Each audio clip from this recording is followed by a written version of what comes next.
Good morning and welcome to another Theology Tuesday. Today I wish to speak to you on image and symbols of God. And I find this topic to be appropriate because I find that in the Anglican and Roman Catholic traditions, symbols and images are quite important and significant in the life of our churches. That is the Anglican and Roman Catholic tradition. And often too, I come to find that if an individual is not exposed to these symbols and images in his or her early life, then they grow up to be adults who describe and define, in some instances, the Anglican and Roman Catholic churches as denominations that worship idols and icons and symbols. And this Theology Tuesday is an attempt to try to at least indirectly point a different way and a different understanding to those persons who have such misconstrued understandings and ideas of who we are as Anglicans and Roman Catholics.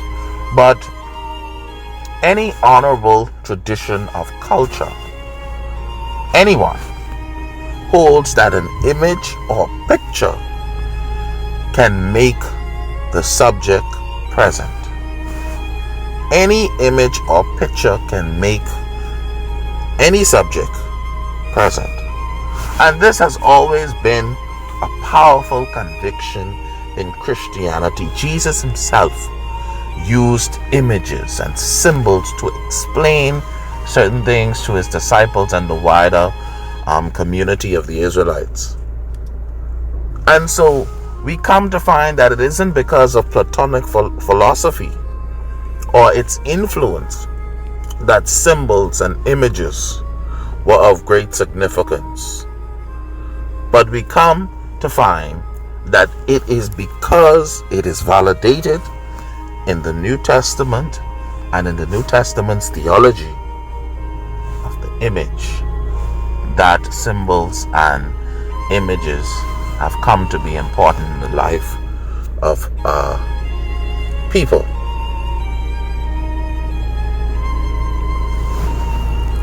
In addition to images and the importance and the significance of them, the life of our church and the life of our religion, we also come to find that in the language and the theology of the church, in understanding the sacraments, one must try to understand the symbols and images of the church. In other words, in order to fully understand what a sacrament is, how a sacrament functions, it is important to understand the symbols and the images associated with those sacraments. But when we look at, apart from images, and when we look at the word symbol, it is, of course, an antiquated word used to describe the sign of recognition, like the word sign. It refers simply to an indicator in the sense of a sign or post or signal for something distant or absent. But in this sense, and in the sense of the church, the symbol and the sign points us in a direction of where we ought to go. Alright, it bears witness to a greater reality which we all are encouraged to be participating in. And this is the message of the gospel. And the gospel might not have directly speak of signs and symbols, but it has presented to us many signs and symbols and teachings in the form of signs and symbols to help us on our Christian journey.